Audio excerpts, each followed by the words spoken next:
Hello guys, आज हम discuss करेंगे इंटरकोस्टल आर्टरीज का पार्ट 2। पार्ट 1 में हमने देखा कि जो आयोटा होता है उससे सबक्लियन आर्टरी निकलती है। सबक्लियन आर्टरी से क्या होता है, कोस्टो सर्वाइकल ट्रंक निकलता है, और जो कोस्टो सर्वाइकल ट्रंक है उससे पोस्टीरियर इंटरकोस्टल आर्टरी निकलती है जो फर्स्ट और सेकंड स्पेस को सप्लाई करती है। थर्ड स्पेस से फोर्थ स्पेस, फिफ्थ स्पेस, इन सब की जो ब्रांच होती है वो डायरेक्ट आयोटा से निकलती है।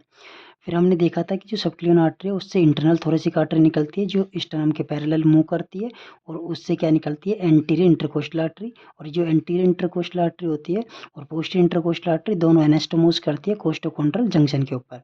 अब जो ये सिक्स्थ स्पेस पे क्या होती है, जो इंटरनल थोरेसिक आर्टरी होती है वो डिवाइड होती है टू पार्ट्स में, मस्कुलोफ्रेनिक आर्टरी, सुपीरियर एपिगैस्ट्रिक आर्टरी। अब हम अप्लाइड एनाटोमी की बात करते हैं। अगर post ductal coarctation of iota हो जाए, अगर यहाँ पे post ductal coarctation of iota हो जाए तो क्या होगा, जो आयोटा के अंदर जो ब्लड सप्लाई है वो कम हो जाएगी, और जहाँ यहाँ पे क्या होगी, ब्लड सप्लाई ज़्यादा बढ़ जाएगी सबक्लियन आर्टरी और कोस्टो सर्वाइकल ट्रंक। जिससे क्या होगा, जो ब्लड है रिवर्स मूव करना स्टार्ट कर देगा। जैसे पहले क्या है, ब्लड कैसे मूव करता है, आयोटा आयोटा से posterior intercostal artery, then anterior intercostal artery.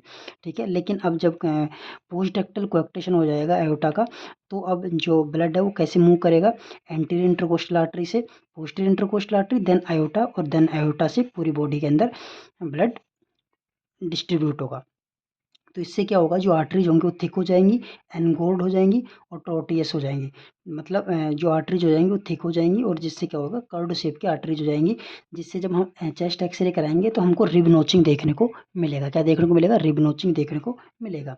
अब fate of internal thoracic artery की हम बात करते हैं। जो इंटरनल थोरेसिक आर्टरी आ रही है वो सिक्स्थ स्पेस में दो पार्ट में डिवाइड हो रही है, ये मैंने आपको बताया, मस्कुलोफ्रेनिक आर्टरी और superior epigastric artery. Superior epigastric artery muscle of the abdomen को सप्लाई करेगी, और जो मस्कुलोफ्रेनिक आर्टरी होती है वो जो रिमेनिंग स्पेस बच गई, सेवन्थ एट्थ नाइन्थ, जो intercostal space seventh eighth ninth बच गए, उनमें सप्लाई करेगी as a anterior intercostal artery. तो अब गाइज अब हम डिस्कस करेंगे एमसीक्यू। तो देखो, अपना फर्स्ट एमसीक्यू है वो है, in coarctation of aorta enlarge intercostal जो आर्टरीज हो जाती है वो क्या कोज करती है, rib widening, rib notching, rib fracture, pleural effusion. अभी हमने क्या देखा था, चेस्ट एक्सरे में क्या देखने को मिलेगा अपने को, रिब नोचिंग। दूसरा question, during thoracocentesis needle is inserted. Thoracocentesis क्या होता है, जब प्लूरल कैविटी होती है उसमें अगर फ्लूइड या एयर फिल हो जाता है तो हम उसको निडल के थ्रू बाहर निकालते हैं, उसको हम क्या कहते हैं, थोराकोसेंटोसिस कहते हैं। तो थोराकोसेंटोसिस में हम निडल कहाँ पे इंसर्ट करेंगे, below lower border of rib, above upper border of rib, middle of intercostal space, या एनीवेयर इन स्पेस।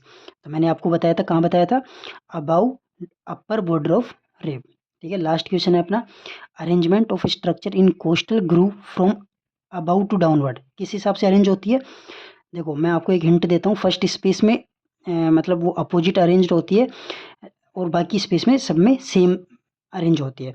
तो अब आपको बताना है कि NAV होगा, VN होगा, या AVN होगा, या VNA होगा। ये आप मुझे कमेंट बॉक्स में बताएंगे।